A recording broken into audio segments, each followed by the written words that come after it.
Louis XV naît le 15 février 1710 à Versailles, fils du roi Louis de France et de Marie-Adélaïde de Savoie. Son accession au trône est le fruit d'une longue lignée de souverains, mais aussi d'une époque marquée par l'instabilité politique et les bouleversements sociaux. Dès son plus jeune âge, Louis XV est éduqué dans la tradition monarchique, recevant une formation rigoureuse sur les affaires d'État et les responsabilités royales. Son grand-père, Louis XIV, joue un rôle crucial dans sa formation, lui inculquant les valeurs de la monarchie absolue. Les premiers pas sur le trône. À l'âge de 5 ans, Louis XV devient roi de France à la mort de son arrière-grand-père Louis XIV en 1715. Sa jeunesse et son inexpérience politique placent le royaume dans une période d'incertitude, marquée par la régence de Philippe d'Orléans. Pendant la Régence, la France est confrontée à des défis majeurs, notamment sur le plan économique et diplomatique. Cette période tumultueuse met en lumière les fragilités du système monarchique et préfigure les bouleversements à venir. Les réformes de l'époque de la majorité. À l'âge de 13 ans, Louis XV atteint sa majorité et prend enfin les rênes du pouvoir. Son règne est marqué par une volonté de réformer et de moderniser le royaume, notamment sur le plan administratif et économique. Louis XV entreprend une série de réformes visant à rationaliser l'administration,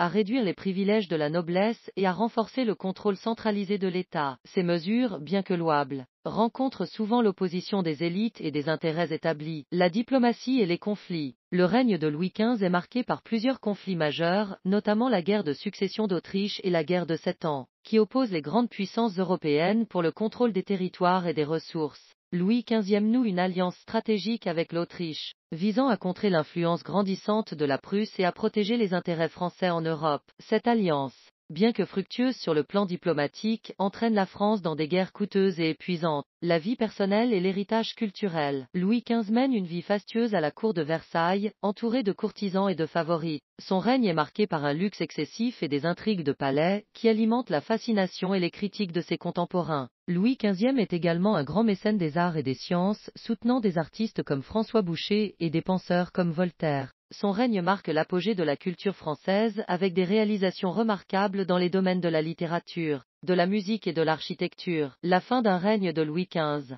Les dernières années du règne de Louis XV sont marquées par des scandales, des intrigues politiques et des troubles sociaux. L'autorité du roi est contestée, et le mécontentement populaire se manifeste à travers des révoltes et des émeutes. Louis XV meurt le 10 mai 1774, laissant derrière lui un héritage complexe et controversé. Son règne, bien qu'entaché par des échecs et des erreurs, marque également une période de transformation et de progrès pour la France. L'héritage de Louis XV. Louis XV reste un personnage fascinant de l'histoire de France, dont le règne complexe et mouvementé a profondément marqué le destin de la nation. Son héritage, bien que souvent controversé, témoigne de la complexité et de la richesse de l'histoire française, offrant des leçons précieuses sur le pouvoir, la politique et la société.